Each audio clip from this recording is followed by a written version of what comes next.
Hello, everyone, and thank you so much for joining us on another edition of the Regulatory Buzz. I am Baxter Hines, the Chief Investment Officer with Honeycomb Digital Investments, and I'm delighted to be here again today with Professor Carol Goforth of the University of Arkansas.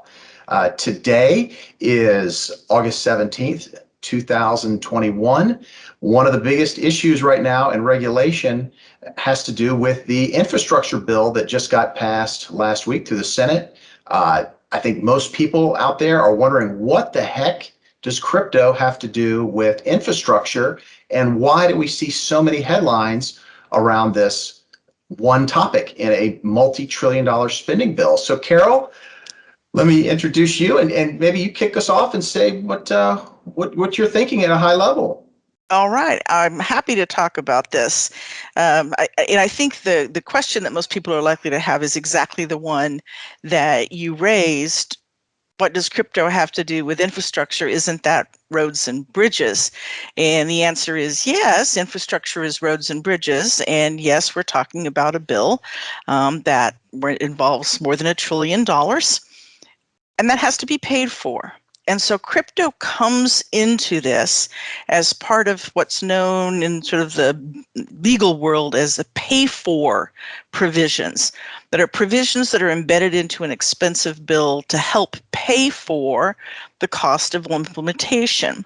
And one of the things that has happened over the past decade is a regular recognition that folks who are making money off of crypto are not always paying their taxes. So one of the pay-for provisions that was included in the infrastructure bill was a reporting requirement to make sure that the IRS would have automatic access to information about everybody who was making a profit on crypto trading. And the pay-for provision provided that any broker would have to report all transactions that they assisted any of their customers with. Not only would they have to report the transaction, they would have to report the identity, the location, and the contact information for that customer. That might be fine, except that the definition of who a broker was is incredibly broad. And the language that was put into the amendment adding this as a pay-for provision said a broker includes anyone who assists in the transfer of a crypto asset. Well, if you write a crypto program, you're creating the underlying programming that is necessary for the transfer of that asset from one party to another. If you are a miner, you are creating the new token, which is necessary before it can be sold to anybody else.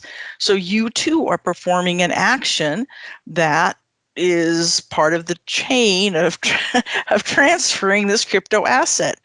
But programmers and miners don't necessarily know who the ultimate folks that they are dealing with are. They don't have that access to individual identifying information.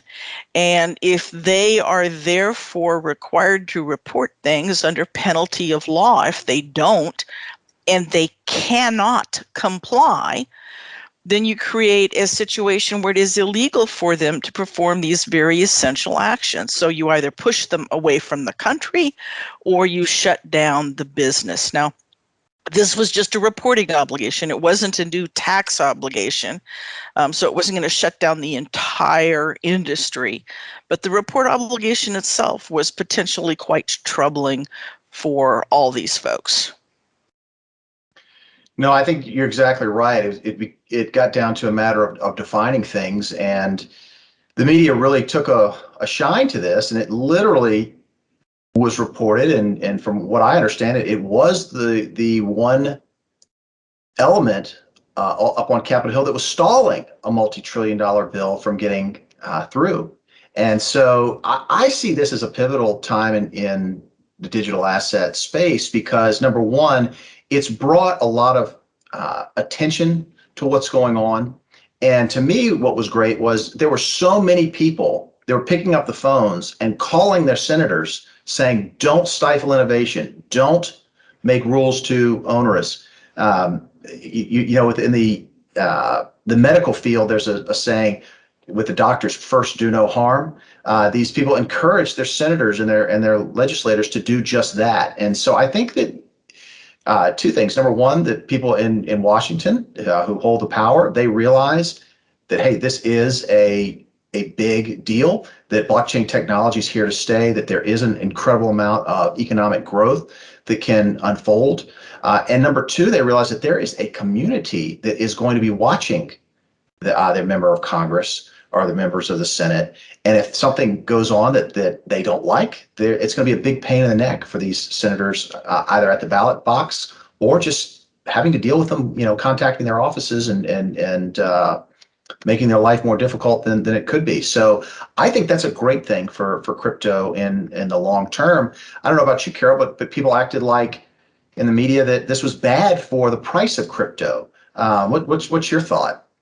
Well, obviously, if the miners aren't there, if the new assets aren't there because programmers aren't willing to risk violating the law, then you do have upward pressures, scarcity and demand rises, and the cost of compliance and potentially having legal penalties imposed goes forward. So yes, there would be upward pressures. And it would also make it, I think, more difficult to be part of the crypto ecosystem if you are in a place with a regime that is seen as repressive. And I agree. I mean, I read that there were 40,000 calls into the Senate that objected to this language.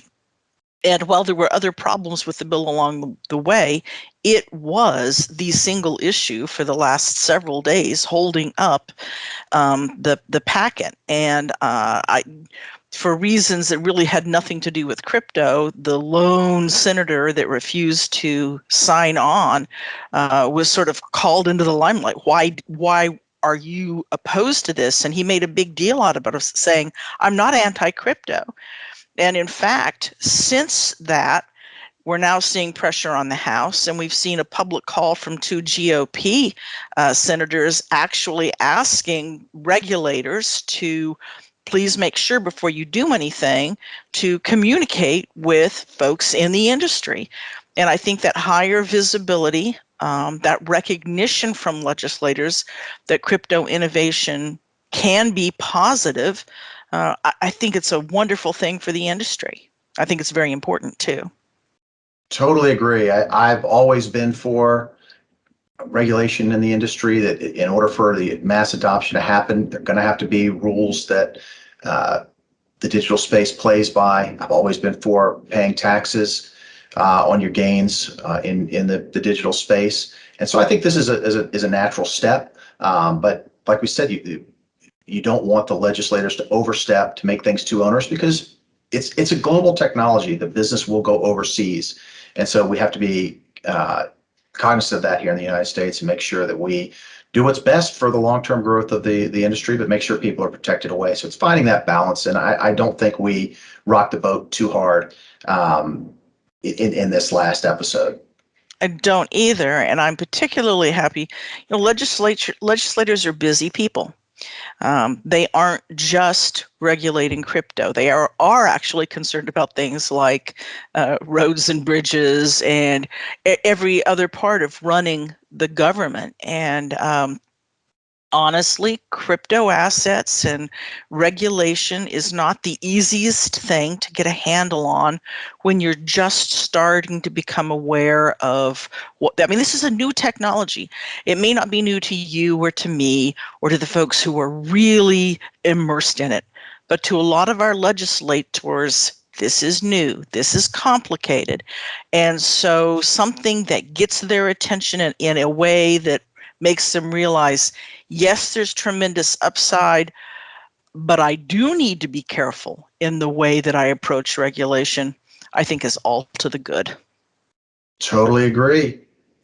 Well, I'm sure this won't be the last time there'll be debates up on Capitol Hill or in our state legislative houses. So that's going to give us plenty of things to talk about in the future. Indeed. Thanks so much for being here today, Carol. Really appreciate your time. My pleasure. See you next time.